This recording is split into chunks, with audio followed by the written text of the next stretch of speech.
ಸಮಾಜ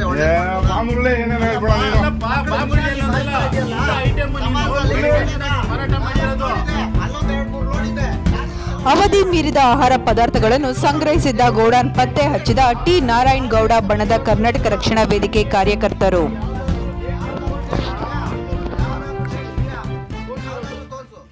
ಕೋಲಾರ ಜಿಲ್ಲೆಯ ಮಾಲೂರು ಪಟ್ಟಣದ ಹೂವಿನ ಮಾರುಕಟ್ಟೆ ಬಳಿ ಘಟನೆ ಬೆಳಕಿಗೆ ಬಂದಿದ್ದು, ಅವಧಿ ಮೀರಿದ ಆಹಾರ ಪದಾರ್ಥಗಳ ಪ್ಯಾಕೆಟ್ಗಳನ್ನು ಗಮನಿಸಿ ಗೋಡಾನ್ಗೆ ಮುತ್ತಿಗೆ ಹಾಕಿದ ಕರವೇ ತಾಲೂಕು ಅಧ್ಯಕ್ಷ ಎಂಎಸ್ ಶ್ರೀನಿವಾಸ್ ನೇತೃತ್ವದ ಕಾರ್ಯಕರ್ತರು.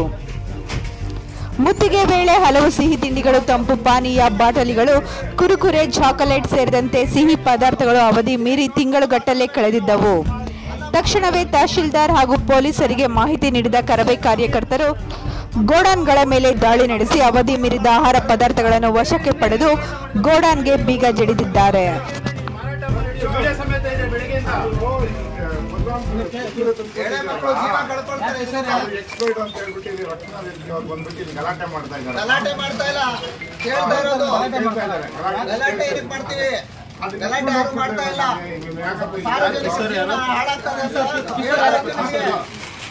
ಯಾರು ಗಲಾಟೆ ಮಾಡ್ತಾ ಇಲ್ಲ. ಇಲ್ಲಿ ನಮ್ಮ ಅಂಗಡಿ ಹತ್ರ ಎತ್ಕೊಂಡು ಹೋಗ್ಬಿಡಪ್ಪ. ಎತ್ಕೊಂಡು ಹೋಗೋದಲ್ಲ, ಎತ್ಕೊಂಡು ಹೋಗೋದಲ್ಲ. ನೀನ್ ಬೆಳಿಗ್ಗೆ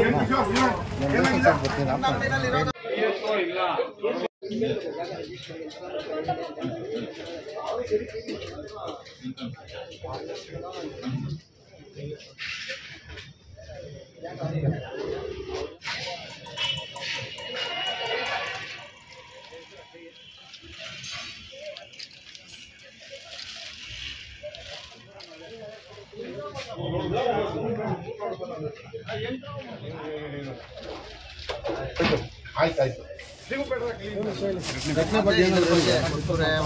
ಈ ದಿನ ಶನಿವಾರ ಚುನಾವಣೆ ಕಾರ್ಯನಿರ್ವಹಿಸಿತು. ನಾವು ಸರ್ಕಾರಿ ಇದರಲ್ಲಿ ವಿಡಿಯೋ ಕಾನ್ಫರೆನ್ಸ್ ಕೆಲವು ಮಾಹಿತಿ ಬಂತು ಸರ್ಕಾರದ ಇದರಿಂದ, ಕೆಲವು ಸಂಘ ಸಂಸ್ಥೆಯವರಿಂದ. ಏನು ಅವಧಿ ಮೀರಿದ ಫುಡ್ ಪ್ರಾಡಕ್ಟ್ಗಳು ಏನೇನಿದೆ, ಅದು ಬಿಸ್ಕೆಟ್ಸು, ಕುರ್ಕುರಿ ಇದು, ಆಮೇಲೆ ಚಾಕ್ಲೇಟ್ಸು, ಕೋಲ್ಡ್ ಡ್ರಿಂಕ್ಸು, ಕುಡಿತಕ್ಕಂಥ ಪಾನೀಯಗಳು ಇವೆಲ್ಲ ಎಕ್ಸ್ಪೈರ್ಡ್ ಆಗಿರ್ತಕ್ಕಂಥದ್ದು ಇದು ಮಾರಾಟ ಮಾಡ್ತಾ ಇದ್ದಾರೆ ಅಂತ ಒಂದು ಗಮನಕ್ಕೆ ತಂದರು. ಅದನ್ನು ನಮ್ಮ ಗ್ರಾಮಕ್ಕೆ ಕಳಿಸ್ತಾ ನೋಡಲಾಗಿ ಈ ಥರ ಅವಧಿ ಮೀರ್ತಕ್ಕಂಥದ್ದು ಇದು ಕಂಡು ಬಂದಿದೆ. ಅದರಿಂದ ಈಗ ಯಾರು ಓನರು ಯಾರು ಇಲ್ಲ ಇಲ್ಲಿ, ಅದರಿಂದ ಸೀಜ್ ಮಾಡಿ ಸೋಮವಾರ ಕೇಸ್ FIR ಹಾಕೋಕ್ಕೆ ನಾನು ಕ್ರಮ ತಗೊಳ್ತೀನಿ ಅಂತ ಹೇಳ್ತಾ ಇದ್ದೀನಿ.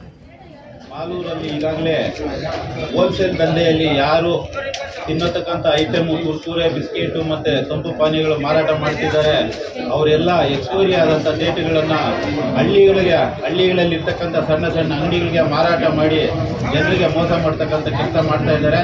ಅದರಿಂದ ಮಾಲೂರು ತಾಲೂಕು ಜನರಲ್ಲಿ ವಿನಂತಿ ಮಾಡ್ಕೊಳ್ಳೋದೇನೆಂದರೆ, ಯಾವುದೇ ಹೋಲ್ಸೇಲ್ ಅಂಗಡಿನಲ್ಲಿ ನೀವು ಇಂಥ ಒಂದು ಮಕ್ಕಳು ತಿಂತಕ್ಕಂಥ ಐಟಮ್ಗಳನ್ನು ತಗೊಂಡುಕೊಂಡಾಗ ನೀವು ಅದನ್ನು ಡೇಟನ್ನು ನೋಡಿ ಅದನ್ನು ಕೊಳ್ಳಬೇಕು ಅಂತೇಳಿ ನಾನು ವಿನಂತಿ ಮಾಡಿಕೊಳ್ತಾ ಇದ್ದೇನೆ. ಎಲ್ರಿಗೂ ಒಂದಿಷ್ಟ ನಾನು